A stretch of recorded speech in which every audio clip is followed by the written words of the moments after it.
உளவியலா அப்படி நோயாளியாக்கி உங்களுக்கு ஒன்று அண்ணன் சொல்ல பாருங்க. இந்த முடி இருக்குல்ல, இதை மயிருங்கிறத கெட்ட வார்த்தைன்னு கற்பிச்சான். அவ்வளோ அசிங்கமானது என் தலையில் இல்லை. அவன் ஏன் தலையில் சுமக்கிறான்? இயற்கை எங்கெங்கே முக்கியமான உயிர் உறுப்பு இருக்கோ அங்கெல்லாம் முடிய வச்சுது, இந்த மயிரை வச்சுது. தலையில் இழிந்த மயிரனைய மாந்த நிலையில் இழிந்த கடைன்னு எங்க மூதாதை வேதத்தில் எழுதுறாப்புல. மயிர் நிப்பின் உயிர் வாழா கவரிமா அன்னார் உயிர் நிப்பர் மானம் வரின்னு எழுதுறாப்புல. இப்போ இந்த வரி ரெண்டை எடுத்துருவோமா? இப்போ அசிங்கமான வார்த்தை, உயிரை தந்த இறைக்கு கடவுளுக்கு ஏன் இதை வளர்த்து சரசலையா போய் சிறைக்கிற? அப்போ அந்த அளவுக்கு தான் மதிக்கிறியா? பதில் இல்லை.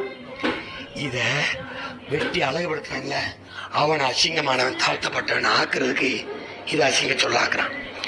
அது மாதிரி இவன் அழுக்கு துணியை போடுவான், வெளுத்து தர என் சொந்தத்தை தாழ்ந்தவன்பா. அழுக்காக்குன நீ தாண்டா தாழ்ந்தவன், வெளுத்து